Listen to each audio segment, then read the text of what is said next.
So we've covered this extensively already, this peace deal, the UAE, the Israeli occupation, and Bahrain. So they finally normalized ties. They sat down and actually signed the documents. Let me show you. They did this in DC at the White House, right? And they called it the Abraham Accords, no less.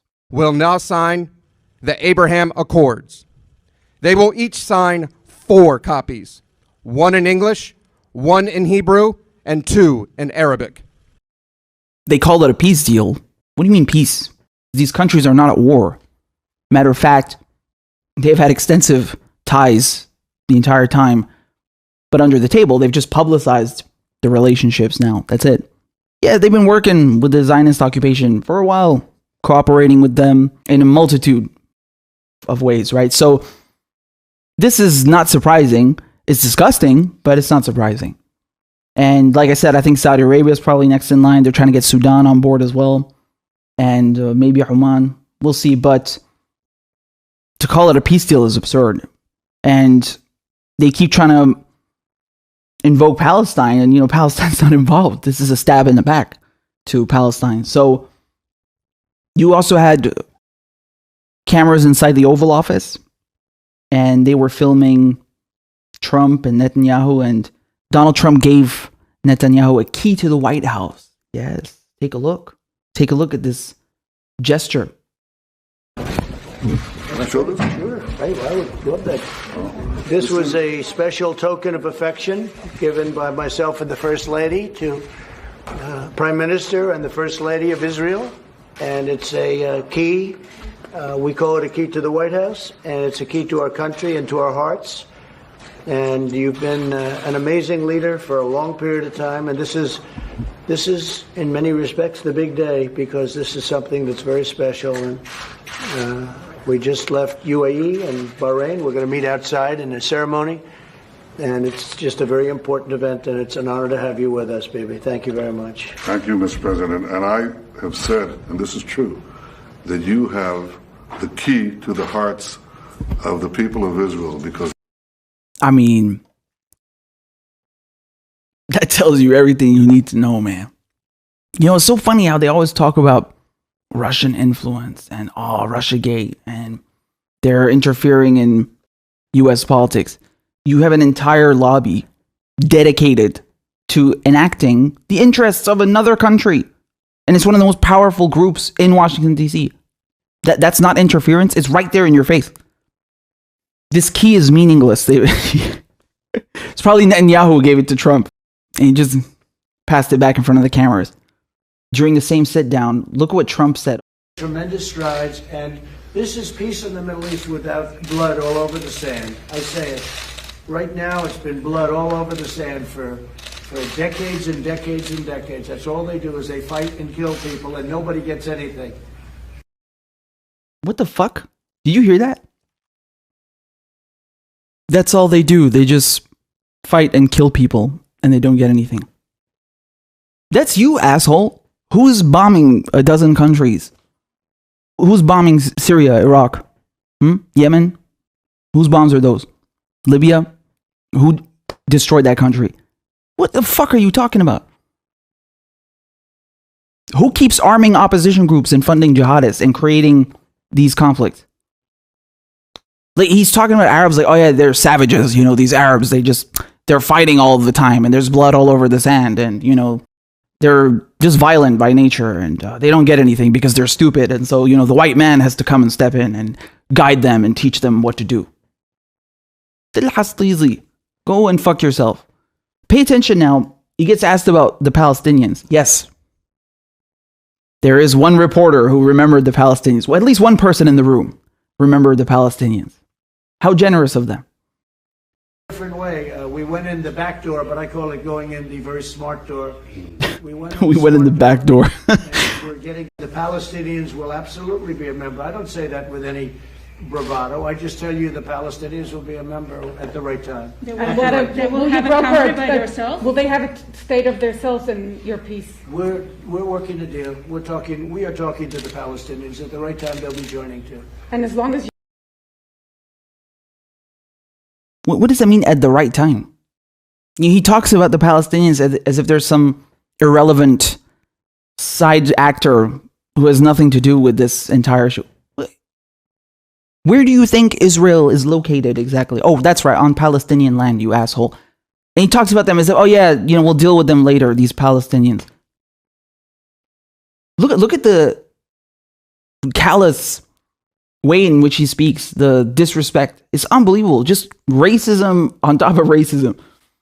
Your president, is annexation off the table? Is that something the We don't want to talk about that right now, but that's working out very well and very fair and very good for the people that are coming in and for Israel. And again, Israel wants peace, and they're a great warring nation if they have to be. You see that. They have the best equipment, they have the best of everything, but they don't want this. After all of these years, even Bibi gets tired of war. God, they're just so disgusting. They really are. They're so disgusting, just making jokes about how much of a warmonger. She straight up asked him, does that mean annexation is off the table? Which is a pertinent question when you're trying to frame this as a peace deal, right? I mean, all of the land that has already been annexed, already been stolen, all the millions of Palestinians already been driven out. Are you taking any more? We don't want to talk about that now. What do you mean you don't want to talk about that now? Unfucking believable. Yeah, he's right though when he says that it's working out well for all the people involved and especially Israel. Yeah, definitely it is working out in their favor. But of course, they got to market it as a peace deal, right? Whatever the fuck that means. And adding insult to injury, saying that it somehow benefits Palestinians. You saw she asked him, will Palestinians get a state? And he wouldn't answer the question. And you will never see an American politician answer that question. Not Donald Trump, not Barack Obama, not Kamala Harris, not Joe Biden, not even Bernie Sanders, nor AOC, nor anyone you consider a progressive. They will never say that. They will never say the sentence, I will fight for a Palestinian state. Not happening. You understand now why Palestinians are angry about this. These Arab countries, supposedly Arab countries, they're being run by the US at this point, have come in and recognized Israel as a country, establishing ties, diplomatic relations. What about Palestinians? Where's their state? They wouldn't even send them aid directly. You remember the Emirates a few months ago? I told you this was coming when they did this. I told you months ago. They were sending medical supplies to Palestinians via Israel. What? What has Israel got to? Why don't you send it via Morocco as well? Or Spain? I don't know. Disrespect. Like they don't even treat them as a country, Palestinians don't have a state, but these countries got no problem leaving them behind and recognizing Israel as a state, which is on fucking Palestinian land. I mean, you can't make this up. It's not even a separate entity. It's on their land. Not to mention all of the previous land grabs from Syria, from Egypt, all of the previous atrocities, all the millions of Palestinians that have been driven out of their homes, that have been killed, that are still being killed. Gaza that's under siege. People like Iyad Hala, who's being killed, and then no one even reports it in the news. A man with autism was shot by Israeli border police. All of these crimes, war crimes, the apartheid, all of it, they're legitimizing that. Palestinian leader Mahmoud Abbas, he said, peace, security, and stability will not be achieved in the region until the Israeli occupation ends. That's true, man. They tried diplomacy. Keep that in mind. They tried diplomacy. They signed the Oslo Accords in 93. What did that get them? They still don't have a state. Almost 30 years later. I want you to keep in mind as well what day this is, 16th of September.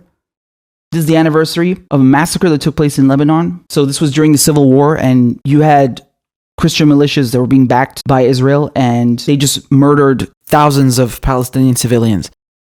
I don't think it's a coincidence that they did this peace deal on the anniversary of this massacre, which is really an important date. I don't think that's an accident. I think it's meant as another middle finger, like the deal itself. So these are despots, these leaders are working to screw over Iran, working on behalf of Uncle Sam in cooperation and collaboration with the Zionist occupation. Israel and Saudi Arabia, they want to maintain their regional power. And of course, Israel helps Washington, D.C. to project their sphere of influence in the Middle East. Unholy alliance. This proves to you once again, there's no two-state solution. It's not Palestinians who decided that. They've shown you that they're not willing to compromise in any capacity whatsoever. I mean, even from day one, from the first day, Israel can only exist at the expense of Palestinians. You know, if you're bulldozing one home, if you're killing one family, if you're turning one family into refugees and taking their land, that's already putting Palestinians at a disadvantage. Palestinians are already losing. In any scenario, a two-state solution means Palestinians being screwed. But on top of that, they're not even giving them that. They're not even giving them crumbs and leftovers. Gaza and the West Bank are not even recognized as a country. They've taken most of their land, they've turned them into refugees, millions in the diaspora, and then they won't even give these two separate entities that aren't even connected the status of a country. They don't even have passports. I mean, look at the degree to which they are trying to just erase them as a people and commit genocide against them. It's unreal. So there's no such thing as a two-state solution. There never was going to be a two-state solution. They decided that. The US, Israel, Donald Trump just said himself, have the best equipment, the best military. They are in a position of power. They have nukes. They have chemical weapons. They have all this political capital. They're getting away with murder in broad daylight. They've been getting away with genocide for 72 years and no one holds them accountable. Not even the UN Security Council. They are in a position of power and all they've done is screw over Palestinians. And even when they tried diplomacy with the Oslo Accords, it didn't get them anywhere. 30 years later, where's the Palestinian state? Nothing. They told them we're going to take even more land. And now they're asking them, are you going to proceed with annexation? Well, we don't want to talk about that now. Palestinians can wait. So just by mentioning a two-state solution, you're taking from Palestinians, you're robbing Palestinians. But on top of that, even that is not happening. So it's always been a one-state solution in Israel's favor. Make no mistake. And all of these Arab countries in the Persian Gulf, Bahrain, and the Emirates, and soon maybe Saudi Arabia and Oman, all they've done is give a middle finger now to the Palestinians and legitimize the crimes, the murder, the genocide, the ethnic cleansing, the apartheid.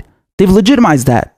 And they've said, you know what, the only leverage that Arab states have, which is not recognizing Israel, not legitimizing their occupation, they just gave it away.